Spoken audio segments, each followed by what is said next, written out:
Bom dia a todos, bem-vindos nesta manhã de domingo, com uma hora a mais, tivemos que acordar mais cedo, sejam bem-vindos, alguns ainda com sono, mas é natural com a mudança de horário, e assim como a hora está mudando, nós devemos começar a mudar. Hoje vamos estudar um pouco mais sobre uma das maiores chagas que ainda acomete a nós mesmos, orgulho, que deve ser substituído pela humildade. Qual caminho nós vamos escolher? Orgulho ou humildade? A maioria logo diz, eu sou humilde, é claro, sempre sou humilde. Mas quanto realmente nós conseguimos ser humildes? Por vezes, o orgulho está escondido em atitudes, em hábitos que já tivemos em outras encarnações. E não percebemos esse orgulho que ainda existe dentro de nós. Por exemplo, existem aqueles que não são capazes de serem humildes. E não conseguindo, por sua própria imaturidade moral, julgam os humildes em seres fracos, os coitadinhos, os sem atitude, os sem personalidade forte.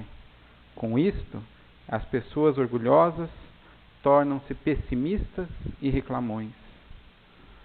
Onde o mundo conspira contra eles, o inferno chegou às suas vidas, não existe mais paz nas suas vidas.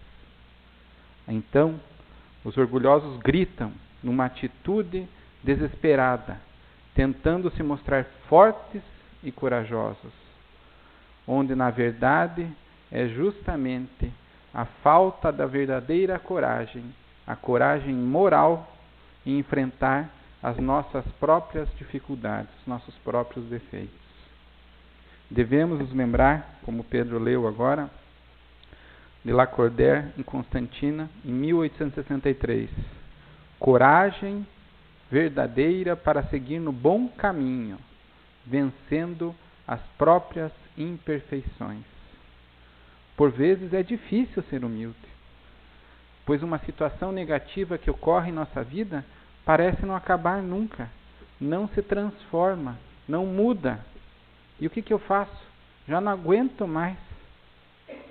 Devemos renovar a nossa coragem, renovar a nossa fé e principalmente paciência, tolerância e persistir na atitude do bem, mesmo que tudo pareça dar errado, pareça tudo estar contra nós. Cultivemos sim a paciência e aguardamos a bênção do tempo, que a tudo vence. O bem sempre vence. E aonde eu vou buscar tudo isso? Essa coragem, essa força? Vamos buscar nos exemplos que já nos foram dados há muitos anos, através da humildade de Jesus, de Chico Xavier, de Madre Teresa e tantos outros. Sem a humildade, não alcançamos a chave para a felicidade em nossas vidas, que é a caridade cristã para com o próximo. Pois realmente caridoso significa colocar-se no lugar do outro, sentir o que o outro está sentindo, compreender o que ele está sentindo e lembrar que nós também já erramos. E quando estávamos em desespero, pois percebemos que erramos, o que mais nós desejávamos era alguém para nos ouvir, era alguém para nos aconselhar, era alguém para nos consolar, nos acolher. Assim como Jesus nos acolhe e acolhe a todas as suas ovelhas desgarradas, pois merecem uma nova chance. O amor, no sentido de humildade, pode transformar, pode sublimar um coração duro e revoltado. O amor, como dizem, cobre a nossa multidão de pecados.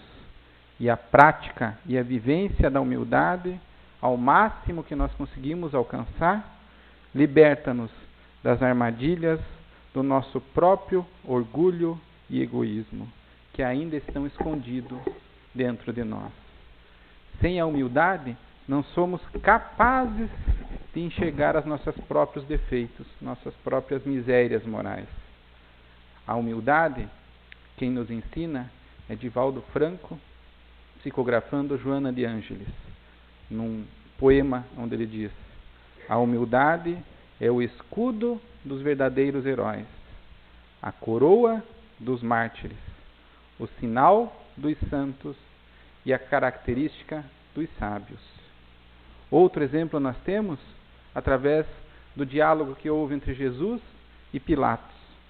A humildade esteve presente através do silêncio do Mestre Jesus e esteve o orgulho presente no enganado servo de César. Por vezes, então, o melhor a fazer diante da soberba, do orgulho que aparece em nossa frente, é silenciar e esperar o tempo fazer a sua lição, ensinar a sua lição. Alguns creem que seus equívocos são menores que os outros. Outros supõem que, embora o tempo passe para nós todos, não passará do mesmo modo para eles. Iludem-se que as leis morais, as leis da consciência, da responsabilidade, só a outros e nunca a nós mesmos. Pode ser alimentado, pode ser aumentado pelo poder, pelo dinheiro, pelo egoísmo de pensamentos, pela vaidade, de ser até um pensamento diferente no sentido: eu fui escolhido por Deus para conduzir esse povo que não sabe das verdades. Só o que eu penso é o correto. A cultura do eu, a cultura do egoísmo, do ego, a autossuficiência, sem aceitar a experiência dos outros, o pensamento dos outros. Isto já ocorreu na história, através de ditores, líderes de países. Em uma palavra, eles eram a personificação do orgulho e do egoísmo, levando a multidões a guerras e a mortes desnecessárias. Na história do passado e na história do presente está acontecendo isso. Os verdadeiros títulos da nobreza são, da nobreza moral, a caridade e a sua irmã, a humildade, que sempre andam juntas e devem andar. Para alcançar essa nobreza moral, devemos destruir os altares do egoísmo e do orgulho que existem dentro de nós. O nosso coração deve deixar de ser duro e insensível e permitir ser tocado pelo amor, pela caridade e pela humildade. Viu alguém em necessidade? Ajude. Atenda. Pelo menos converse com ela. Não esperemos, ao ter essa atitude, glorificações pelo bem que já fizemos. O maior reconhecimento que podemos ter, quando fazemos o que é o certo, é manter a consciência tranquila. É poder deitar no nosso travesseiro à noite e sentir-se em paz. Hoje eu fiz a diferença. Hoje eu fiz um bem. Tornamo-nos verdadeiros cristãos, seguindo os passos que Cristo nos ensinou e os seus exemplos de humildade. Pois Jesus deu o maior exemplo de humildade ao se rebaixar e se deixar ser sacrificado na cruz. E após esse sacrifício, ao qual ele não tinha, entre aspas, nenhum pecado para se redimir, logo foi elevado aos céus. Essas palavras podem ser bonitas. Esta doutrina espírita esclarece. Mas por que a minha vida não muda? Por que o mundo não muda? Eu já vejo muitas pessoas falarem disso e nada muda. O que precisa acontecer para mudar a minha vida e mudar o mundo? Onde está a resposta? Para mudar é preciso eu querer. Não adianta jogar nas costas dos outros. É preciso eu tomar a decisão de mudança. É preciso primeiro mudarmos a nós mesmos, para depois sim o mundo ao nosso redor mudar. A maior transformação não está fora de nós, e sim dentro. Não está fora no mundo da matéria, está no meu ser, o que eu realmente sou, sem máscaras. A mudança está em nosso espírito, de tudo e de todos, pois aí caímos na armadilha do nosso ego, do nosso egoísmo, e acabamos criando ou remoemos problemas sem buscar a solução. Precisamos mudar esse paradigma em nossas vidas, enxergar a situação com novos olhos. Precisamos do antídoto ao veneno que é o orgulho, do veneno do orgulho que é a humildade. O orgulho de ser sempre o melhor, de competir em tudo e querer sempre vencer em tudo. O fracasso nunca vai me alcançar e não pode me alcançar de forma alguma. Eu sou perfeito. Isso é uma grande mentira. O orgulho desvia-nos não apenas do amor aos nossos semelhantes, mas torna qualquer aperfeiçoamento impossível, enganando-nos sobre o nosso real valor, pois se nós somos os melhores em tudo, cega os nossos defeitos, não conseguimos percebê-los. E Leon Denis, no seu livro Depois da Morte, nos ensina: de todos os homens, o orgulhoso é aquele que menos se conhece. O conhece-se a ti mesmo.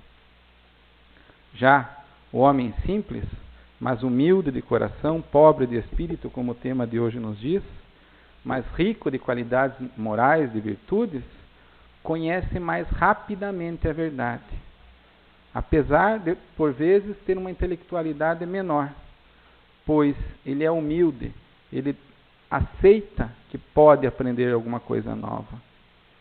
Esta humildade é coroada no exemplo de Jesus, que ao seus discípulos retornarem do deserto, lavou os pés de um por um, sujos que estavam, de uma caminhada de um longo dia de trabalho. E com este exemplo, ele nos dá o maior ensinamento, pois para Deus, maior será aquele que se fizer menor. Isso quem nos ensina é Chico Xavier, através do livro O Consolador. O egoísmo é o filho do orgulho, e foi necessário o egoísmo nós temos. Para que serve o egoísmo? Ele serve para manter o nosso instinto de conservação, para nos mantermos vivos. Mas o problema está no exagero dele. Quando o ego, o eu, domina o meu ser, o que vale é apenas o que eu penso, apenas o que eu quero. Deixa de ser um instinto de conservação para ser apenas a realização das minhas paixões, dos meus prazeres. O orgulhoso vive ansioso, tenso, triste e revoltado, faz tipo, representa personagens, prende-se ao passado e ao futuro, sem nunca viver o presente, o hoje. Cobra-se, justifica-se o tempo todo, não crê em si mesmo e auto-abandona-se. Pelo que vemos, todos nós ainda temos um quê de orgulho e de egoísmo dentro de nós. E o que eu faço para isso? Novamente, buscar a humildade.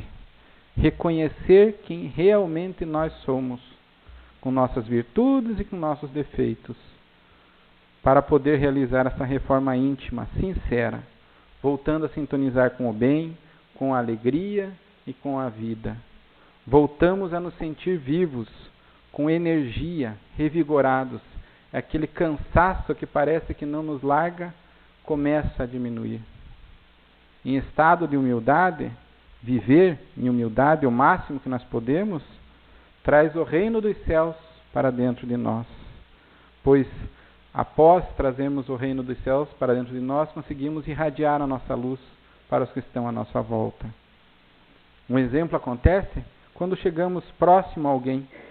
E ao chegar próximo a essa pessoa, nos sentimos bem, nos acalmamos, nos conforta quando chegamos próximo a essa pessoa. Lembremos, Jesus nunca nos dá uma tarefa que nós não possamos realizar. E se Ele confia em nós, por que é que nós mesmos não confiamos em nós mesmos?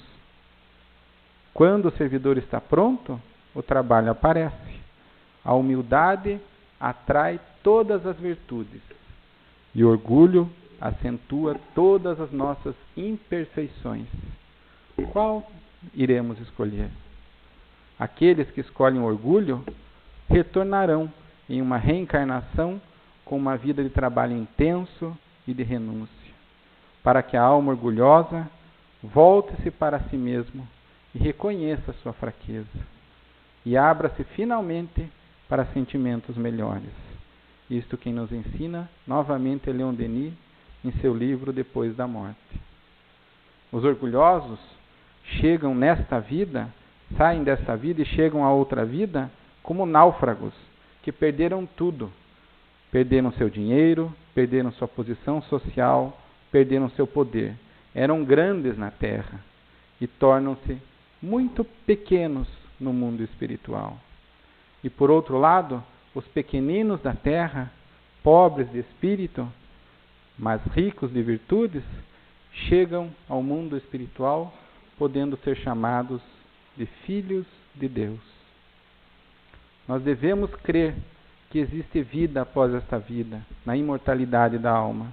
Devemos crer na reencarnação. Teremos novos momentos de encarnação, para entender melhor o mundo e as suas desigualdades. Pois Deus não dá vantagem a nenhum de seus filhos em prejuízo dos outros. Se queremos uma vida melhor e mais feliz, nesta e na próxima, devemos trabalhar mais e no bem, aperfeiçoar a nossa humildade e aumentar a nossa capacidade de amar. Amar mais, amar melhor, amar a Deus, aos nossos irmãos e a nós mesmos. A mudança devemos fazer para melhor. É urgente, mas isso compete a cada um de nós. Cada um deve decidir quando eu quero mudar.